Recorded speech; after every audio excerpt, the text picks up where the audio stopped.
Thank you, Mr. Chairman, and thank you to the witnesses for your service and your testimony today. I have questions that are primarily going to be addressed to General Shelton and Assistant Administrator Lightfoot on the Wallops facility in Virginia.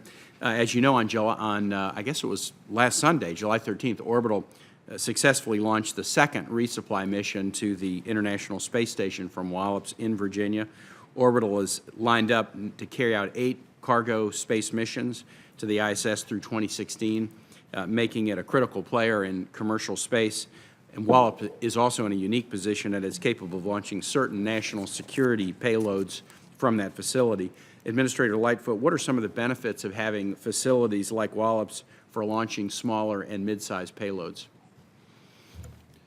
Well, sir, I think you saw it today. We berthed the Cygnus spacecraft berthed the International Space Station about 6:30 this morning, so pretty exciting for us to get to the cruise there. The other thing it gives us is it gives us 2 different access points to get to the station. Not only 2 different providers in SpaceX and Orbital, but we now have 2 locations from which to fly, which helps us from that standpoint. So it's been very, very good for us as an agency to have the folks at Wallops and the Orbital team do what they've done to provide us that access to station. Just on that, it's good to have 2 places to launch from. Is that just a matter of scheduling, gives you more flexibility, or also are there sort of aerospace reasons why launching sites in different parts of the country are helpful? I think it gives, what it does is it gives the commercial providers, because we don't pick their launch site for them, it gives them the opportunity to get the best value for their launch vehicle.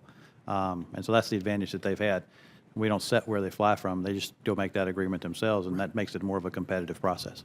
What are we doing to ensure that national defense agencies have some redundant capability for launching national security payloads into space in the event that problems at either Vandenberg or Canaveral would occur, such as natural disasters, et cetera? I would imagine that redundancy is a positive. General Shelton. Senator, there are physics-based reasons for having 2 different launch locations. For example, going out of Vandenberg, you're looking at largely polar orbits or test activity that goes out to the west. From the Cape, you're looking at lower inclination orbits, and there really isn't a way to produce redundancy for that physics-based problem unless you build brand new launch facilities. So yes, we would be susceptible to a very broad, destructive kind of event, but that's not happened in the history of spaceflight. Let me move on to the RD-180 replacement. And General Shelton, you may have answered questions on this already. Forgive me for coming in a few minutes late, but what can the DoD do to accelerate a timeline to develop a U.S.-built alternative to the Russian engine? I think certainly it will take a very serious funding commitment.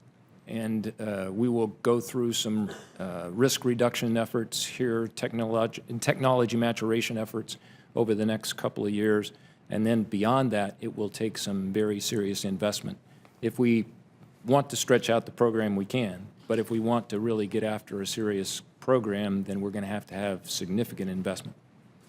Thank you. No other questions, Mr. Chairman. I just want to indicate that Wallops, the launch site in Virginia, is kind of a well-kept secret. Most Virginians don't even know that rockets launch out of Wallops, which is just off the eastern shore, but more rockets have launched from Wallops than either Vandenberg or Cape Canaveral. The reason they're not generally known is that they're unmanned and not manned, and they tend to be smaller, but it serves as a significant asset. We worked hard on it with our colleagues in Maryland because it's very close to the Maryland border. Chairwoman Mikulski has been a huge supporter of investments there, and that additional launch capacity, I think, has served the nation well, and look forward to working with you in the future to continue that. Thank you, Mr. Chairman.